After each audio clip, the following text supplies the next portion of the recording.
Hi everyone, this is Corey Bright with The Open Way, theopenway.org. The first thing that seems to flow through here is, let's just call it the power of presence.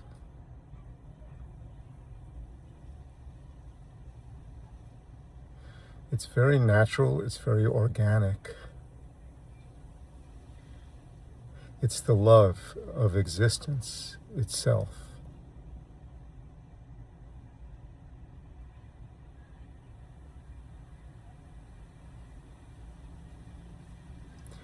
It's the relaxation of being.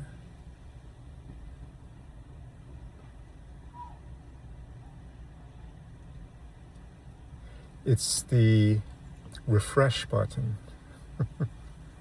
It's the reset button.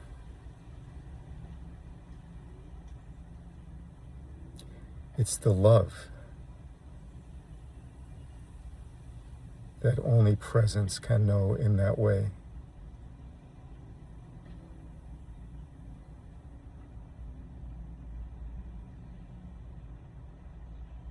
It's the dropping in. It's the falling open.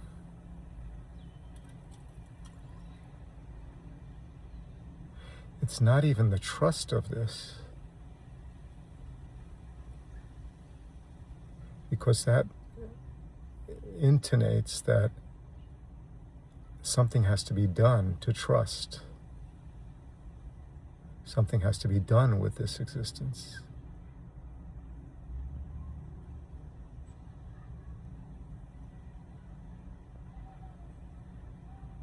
It truly is just this. I don't really like the phrasing, just this.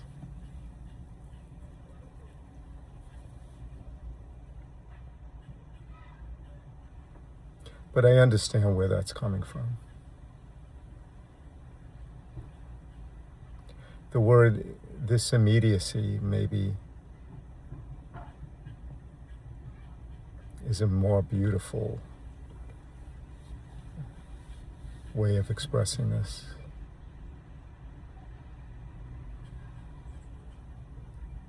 This life is such a gift of presence, often apparently unseen. There's preoccupation with the self-identity, the concept of oneself. That takes predominance.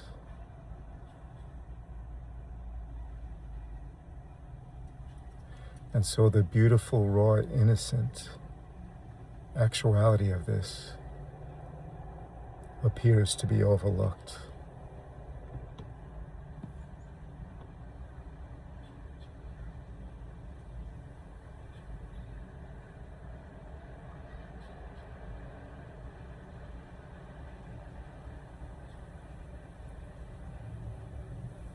And I think I started this with saying the power of presence, which could be misleading. I think a better word is the invulnerability of this immediacy. And words always fall short.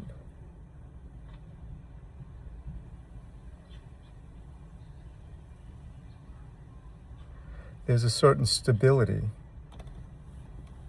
in this immediacy. It's like an unknowing knowing, or a knowing unknowing love of how this arises. It flows, it moves.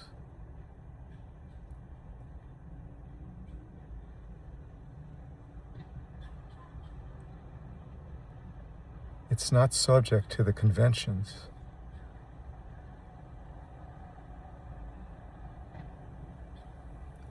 And mind you, I'm sharing within a certain context and angle, because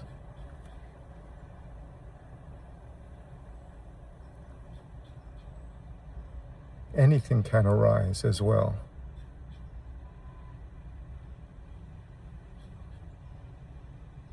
What I'm sharing, the context that I'm sharing, is a distinction in this relative reality between presence, so to speak, and conceptual identity. It appears in this relative reality that one or the other can be predominant, but the whole gestalt, in that whole gestalt, anything can arise.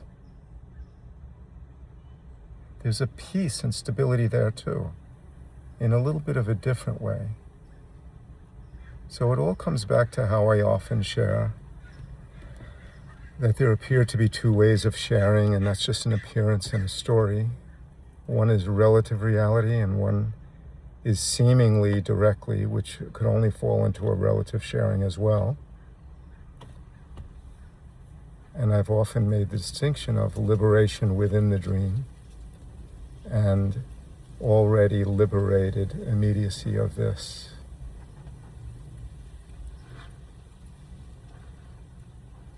So when I'm sharing the distinction between something being invulnerable, loved, untouched, powerful presence,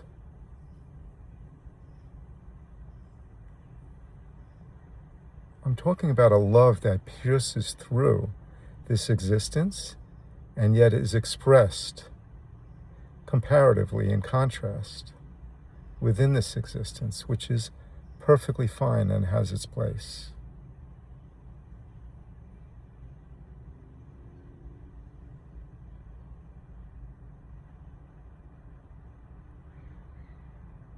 This reality, the appearances as it may be, arises as is, and part of that arising is the gift of relationship. And in that gift of relationship, this can flow beautifully and clearly.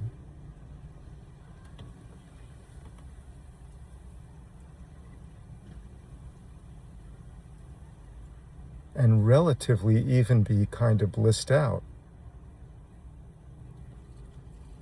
from the relative context and distinction, relative liberated reality.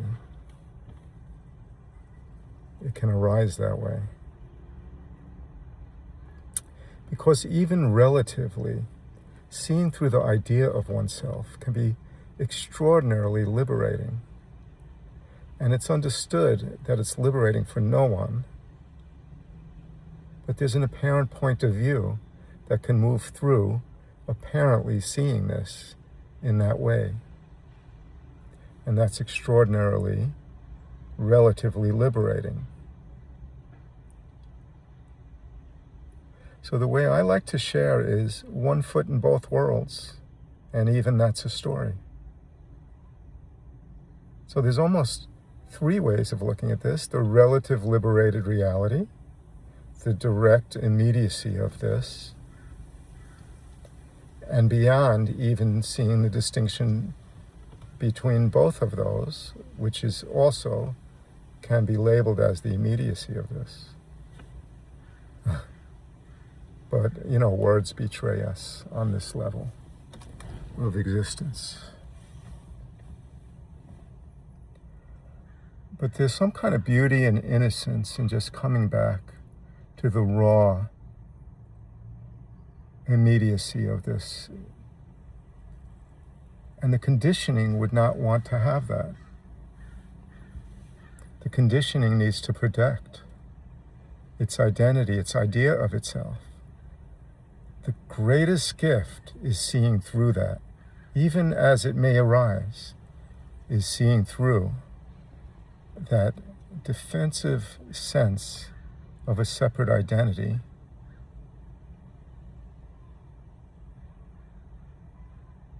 And it is apparently, but this is in the relative story, an act of courage. Because there's a kind of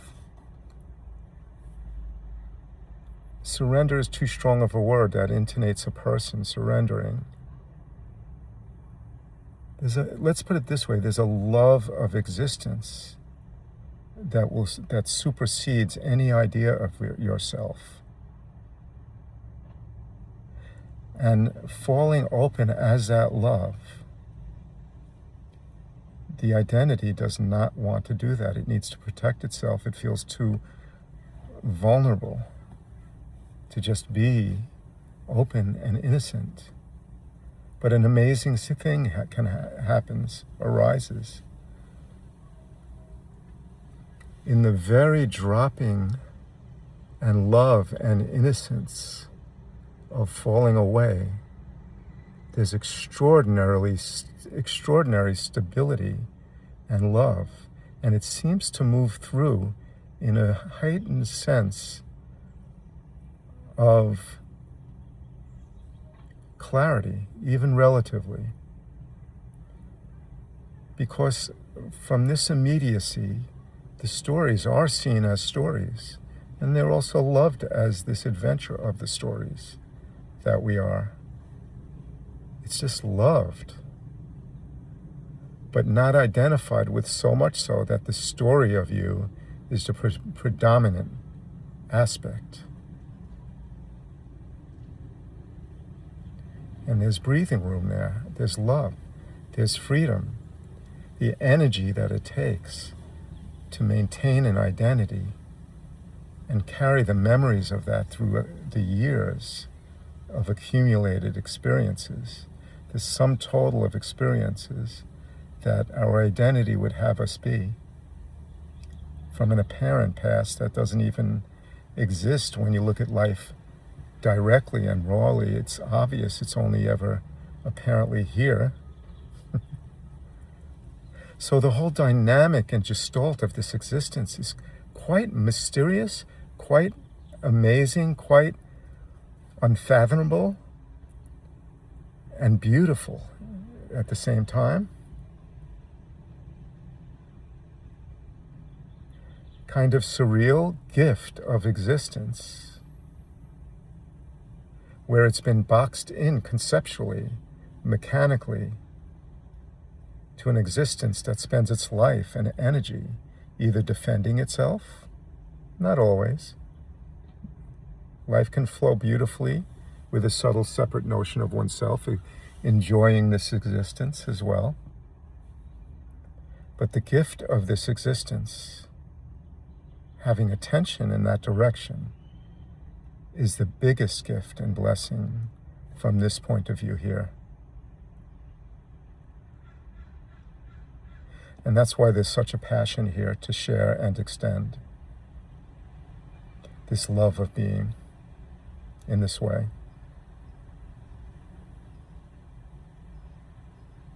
Coming back home.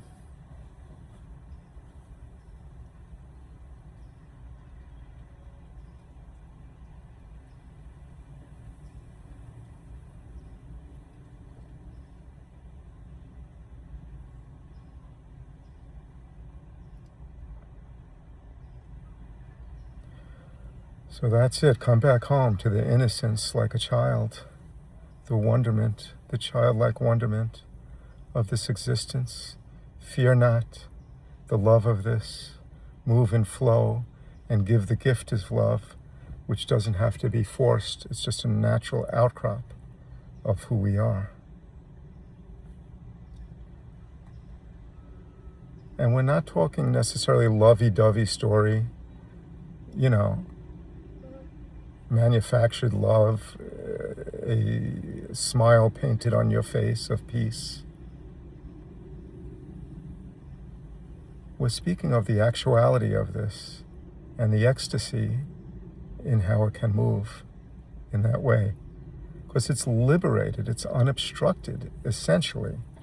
Anything can arise. But this actuality, and it'll be intimately known when seen and obvious, is absolutely unobstructed and free to love and be as this.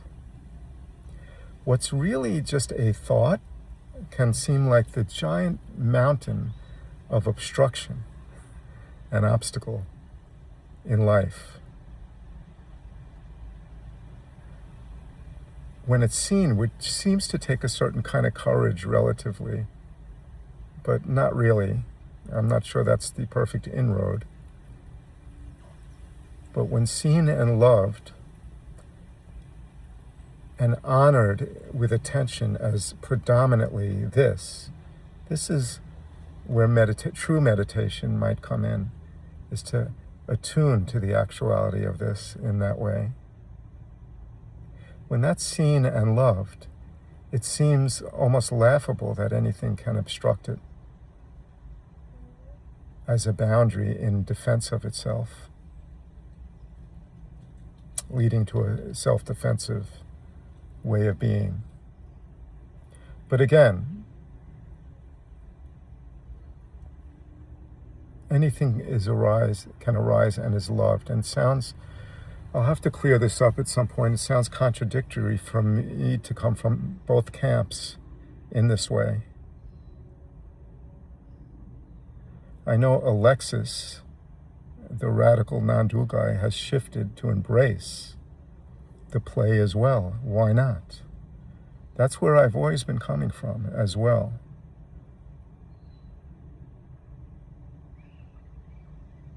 And yet it doesn't discount the radical direct teachings as authentic and true. And that's for another video to go into. Sharing how all this plays out is loved here. That's a different context. It's just beautiful how all this unfolds, and it's a lot of fun to talk about, even for relative clarity in some way. And yet, not to mistake the concepts and the sharing of it with the tuning in, and I think that's the key, the tuning in and the love of the actuality of this. And so there's different contexts in which this can be shared and loved. But lest we forget to drop into our hearts, to relax, to rest as this being, that's where the powerful tuning in seems to arise most palpably.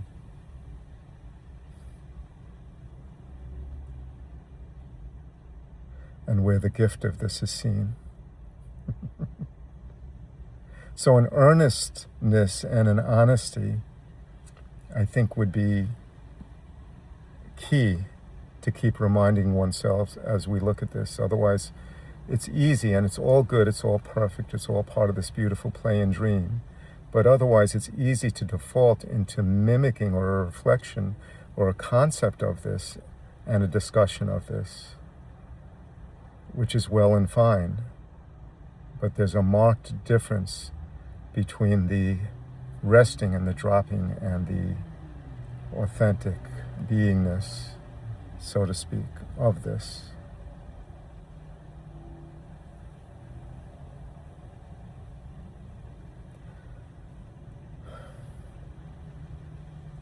So there's different ways to share. And I go into different modes.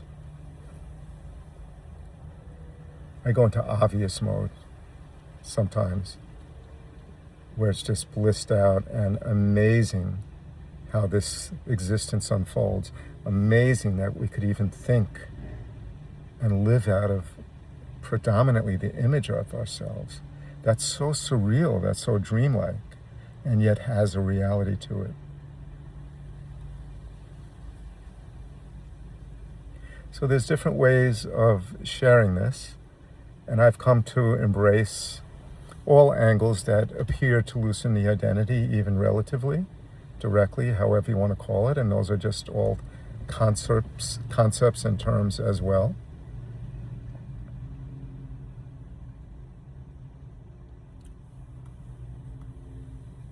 And I call that the open way, my organization. So there's different modes of sharing here, different modes that I express myself, sometimes more contracted. It's all part of how it flows.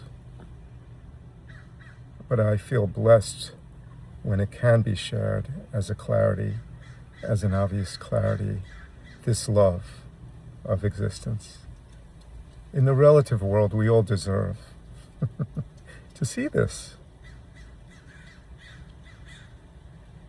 gift that is inherently who we are and move as this. So what a wonderful thing to share this relatively, and that's what I'm up to.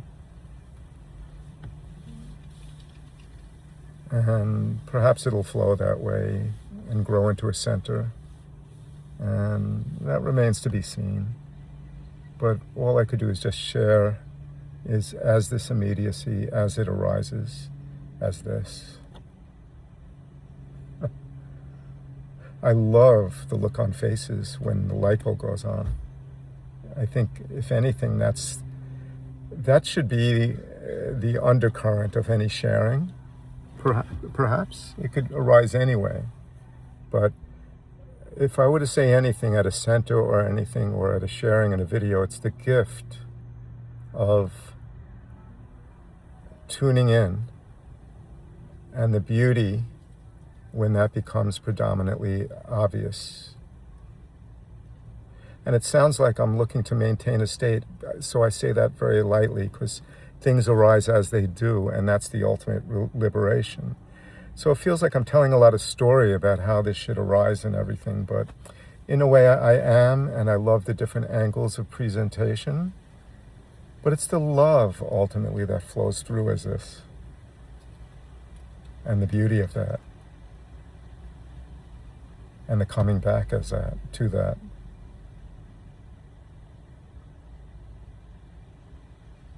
And we're all here together in this. So sharing where two more or more are gathered with an open heart and honoring the different inroads perhaps, but always understanding that the ground of being is this love, is this openness. To tune in, love, and share as this. It really is beyond any words that can be spoken. It just arises magically as a gift and a blessing in that way, and loves to share.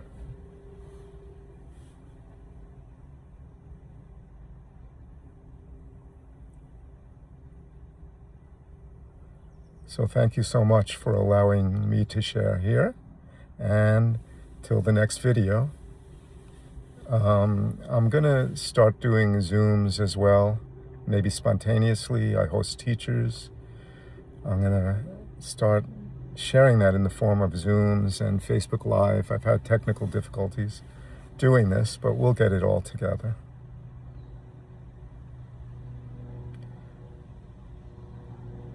Thank you so much. This is Corey Bright with The Open Way, theopenway.org.